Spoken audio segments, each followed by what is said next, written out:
Hi, this is Pam, Flower Patch Farmhouse, and today I wanted to talk to you about the USDA zones. Now, the zones were set up, or the zoning map, to give you an idea of how a particular plant would adapt in your area.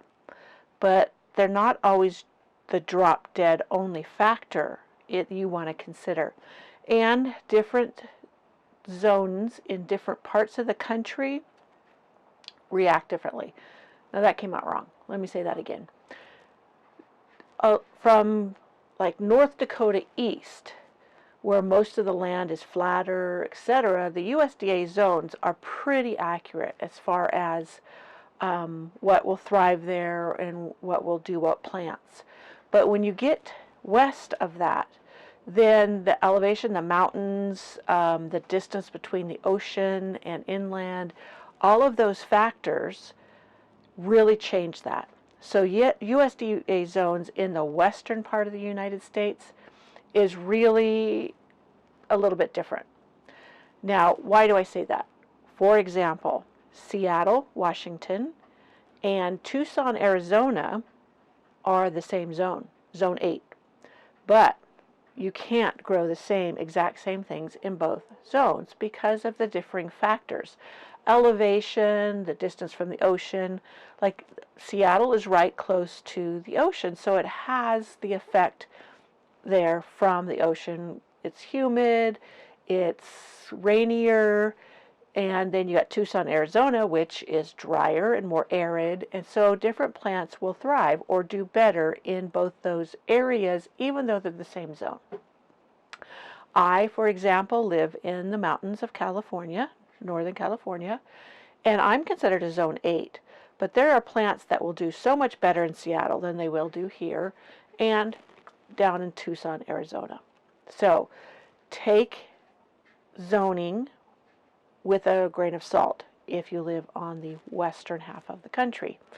Now, I can give you an example even of your own garden can have different needs, or plants can thrive differently in your own little patch. I have a Zephyrine drone rose.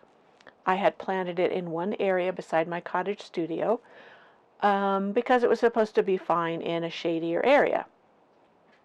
It didn't do diddly. It just didn't really grow well. It just didn't thrive. I thought that the Zephyrine drone was a dud. Then I moved it. I barely moved it 20 feet, but it had more sun and it just took off. And I'll share a picture here of it in full bloom. It is now one of my favorite roses.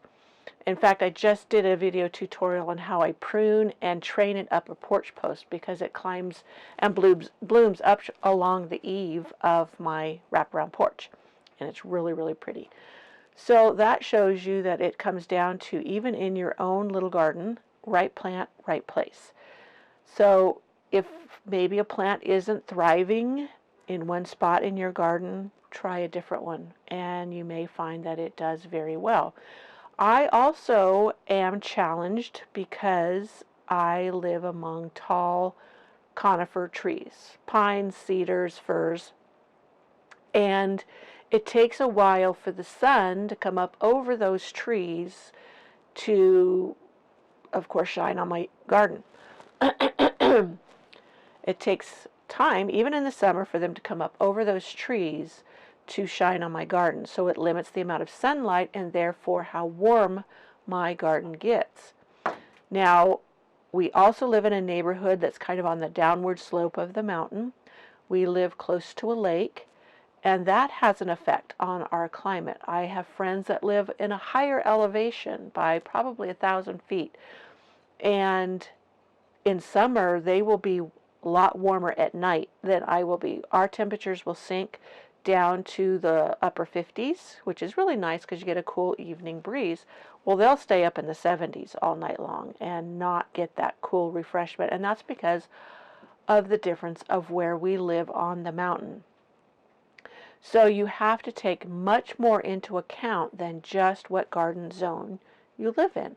But never be afraid to experiment with plants. I have several like even in my greenhouse, I should have already put these geraniums in my basement, cut them off, put them in my basement.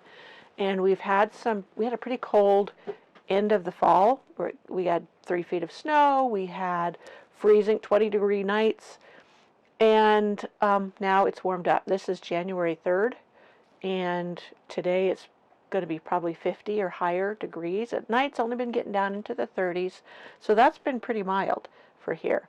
Now next month it can totally change. It's not unusual for us to get the majority of our snow late February and in March, which is kind of hard for me to handle because in March I'm really raring to get into the garden and there's 3 or 4 feet of snow on the ground. So I just have to make do with in my greenhouse, and I have a plant rack in my office in the house that I like to start seeds on. That's my spiel on garden zones and how you don't rely on that for whether or not a plant will actually thrive for you.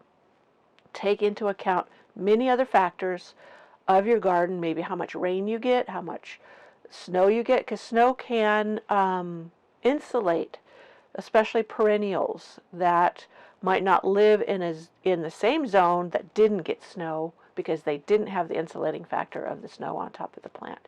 So there's so many factors to consider, and your best bet is to ask around gardeners that live in your area what thrives for them and what hasn't.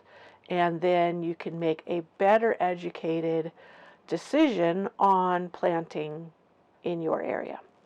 So I hope you enjoyed this, and please join me for the next video.